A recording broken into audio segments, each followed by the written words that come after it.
Well, let's stick with Team Ward right now, and I'd like to bring up, both of these fighters, they both have really, really outstanding trainers. So let me bring up the trainer for Andre Ward, Mr. Virgil Hunter.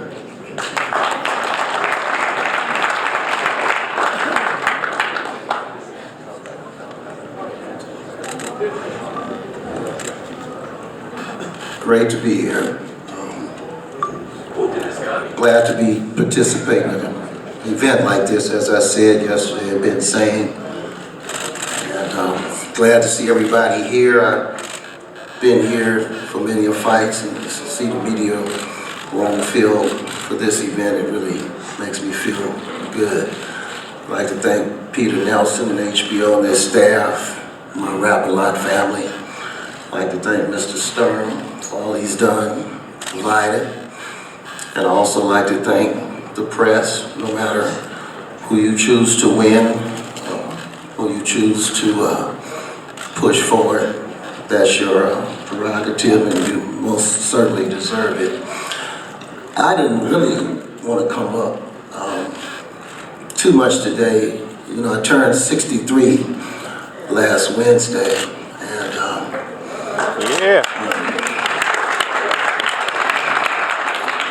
and it's no secret now that I've worked with youth most of all of my professional career. I was just reflecting last night on, I can remember some young men, 13, that I knew and buried them at 15. I've seen it all. So it does have an emotional effect on me when it comes to young men. And I realize that even the age of Sergey and Andre, they're young men to me. And watching that my fight and what Sergey had to endure, it really touched me. And I'm not up here just saying this just to be saying it. It really touched me deeply. And my heart went out to it. And of course, everybody now knows Andre's background. It's been 8 weeks and a lot of things have come out, and we've chosen to keep quiet for the various reasons that we need to keep quiet, because things fly around pretty quick, and until you can get everybody in the room, it's always a mystery to what actually is really going on. I had the great pleasure yesterday of doing a ring debate with Coach Jackson, and even though he has sniped me and questioned, my credentials, which he's entitled to, I walked away from that debate with respect for him. I never had disrespect for him, but I had more respect for him. So I was sort of alluding to yesterday that I was troubled by a few things, some things that I had observed in the camp, whether Sergey listens to Coach Jackson or not, when it comes to doing things his way.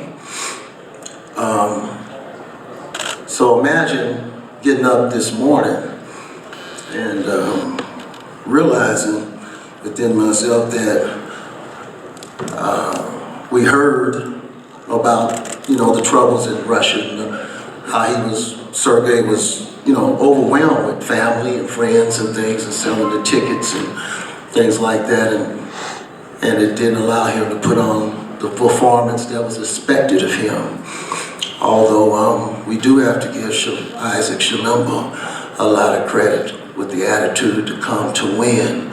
We do have to give him a portion of the credit.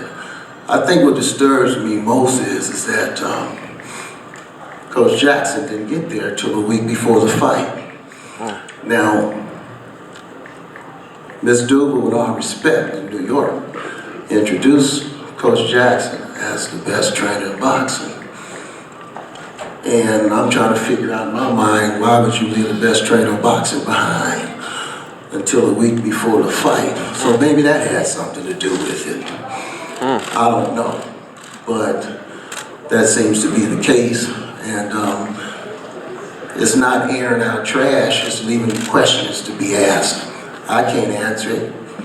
And if I am wrong, then I'll even feel better about it. As I said yesterday, the respect that I gained from Coach Jackson yesterday, and being in the coaching fraternity is a very difficult fraternity. And so I tend to align myself with every coach because it's so tough.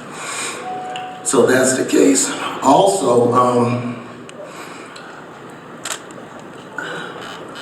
and you know, this is real, it's not easy to get out because again, looking at how Sergey lost his dad, man, early. All these things affect you when you're young. You know, I never came up around my real father, and I often wondered, you know, what would I have been? Maybe if he'd been there. I'm thankful for how things turned out. I had a great stepdad, and he was really the only dad that I knew. And this is a 50-50 fight, but the pay doesn't reflect that.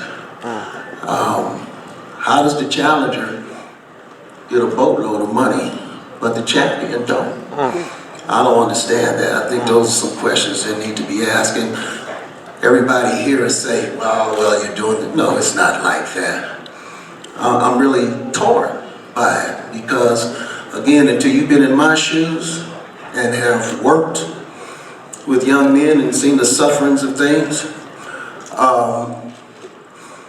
you never know. But I don't understand it. Maybe he was fine with it, or maybe it's not true, and that would be the best news I can get. But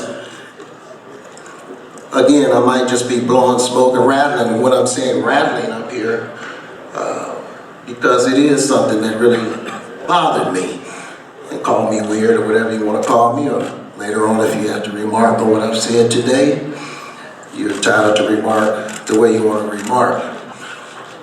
But if everybody's fine with it, then I'm fine with it. But it did bother me.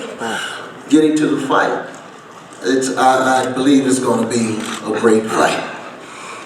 And I believe that Sergey is everything that they say he is. He's a dangerous opponent. He's coming intending to win. We've seen him do things to opponents that when they step in the ring, they shiver.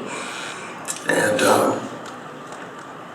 I think that he carries that persona with him justifiably.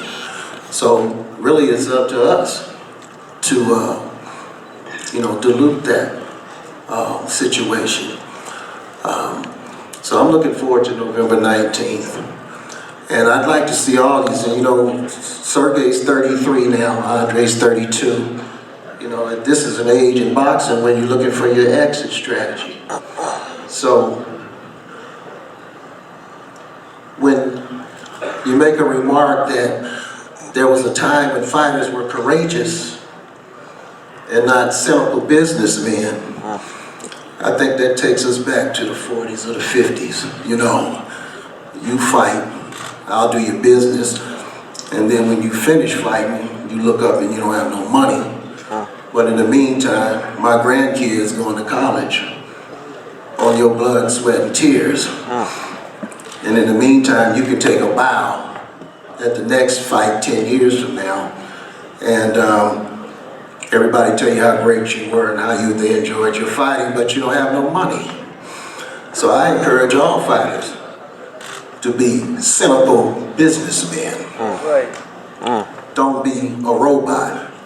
And it's easy from the foreign countries to get that type of fighter and pay them what you want to pay them. And they should be happy with it. And if that's the case, so be it. But I just encourage them all to be businessmen, and you have a right to be a businessman. In other sports, athletes are businessmen. You're no longer robots. It just saddens me because I came through the civil rights era.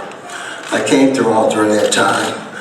I'm a very avid historical reader of all the major events that took place in Russia, from Nikita Khrushchev to Stalin to Brezhnev to Putin. I remember the Bay of Pigs very well. My father was on the USS Ranger, the aircraft carrier, and I can remember my mother telling us, you know, it could possibly be a war, you know, a nuclear war, and here you are, 9 years old, 10 years old, and you're hearing that. That's a spooky, spooky thing. So I became very entrenched in Soviet history as a result of that. And I love the Spetsnaz, you know, some of the toughest cats you ever see in your life. And the story of how they developed in war, you know, in World War II with Hitler, how they had to go and disarm that big gun that he brought within firing range of the Soviet territory. So it's a lot of historical things that accompany that. And I'm sorry if I got off track a little bit from the fight. Sometimes when I get emotional about certain things, you know, I can go here and go there. But I would encourage all promoters, you know, treat your fighters fairly. Don't hoodwink them. And don't keep them robots. And don't keep them, encourage them and teach them how to be businessmen. And, you know, if you have a champion, he deserves a champion's ration. Again, hopefully I'm wrong. Thank you.